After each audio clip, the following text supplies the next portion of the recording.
fait sous bajamba et parce que, bon, voilà, c'est pas une question d'orgueil, mais c'est juste une question de... viscéralement, l'homme n'aime pas les flagorneurs. Lundi, Macron est allé à Washington, voilà. Macron qui est déjà très affaibli hein, chez lui, hein, bon voilà, Macron c'est rien.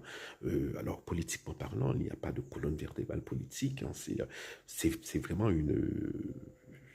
les, quand on, quand on pense à des gens comme Mitterrand, comme le général de Gaulle, ou même comme Jacques Chirac, et on voit Macron représenter la France, hein, c'est voilà, c'est comme Mickey Mouse hein, qui représenterait la France. Enfin, voilà, c'est rien. Donc, politiquement parlant, je veux dire, hein, aucun manque de respect à l'homme. Mais politiquement parlant, Macron, c'est du vide, c'est un vide sidéral. Mais passons. Euh, donc, il est allé flatter Donald Trump, il est allé faire le flagorneur. Bon, voilà, mais ça n'a pas marché, bien entendu, parce que, bon, il part lundi soir, j'imagine, et hier, Trump, eh bien, met des droits de douane sur les produits français qui vont en pâtir. Donc, les commerçants français vont en pâtir hein, de cela. Et voilà. Donc, cela montre que Trump, eh bien, c'est ça, justement. Le comportement de Macron confirme ce que J.D. Vance et Trump pensent à propos des Européens, que ce sont des émasculés.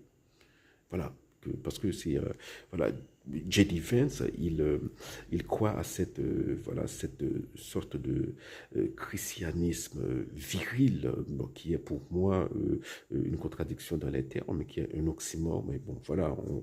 Mais donc pour lui, les Européens sont des voilà, c'est comme des c'est comme des hommes-femmes. Bon, excusez-moi des hommes-femmes, c'est comme voilà, des hommes qui n'ont pas, qui n'en ont pas dans le caleçon. Voilà. Les mecs qui pas une graine, excusez-moi l'expression vulgaire, hein. Mais bon, ça, c'est ce qu'ils pensent, hein, les Européens. Et Macron l'a prouvé, voilà, en venant, voilà, il est allé chez le maître, hein, c'est comme il se rend chez le maître et le lendemain, le maître, voilà, comment est-ce qu'il le repaie? Eh bien, en mettant des droits de douane sur l'Union européenne et, a fortiori, sur la France. Voilà, voilà.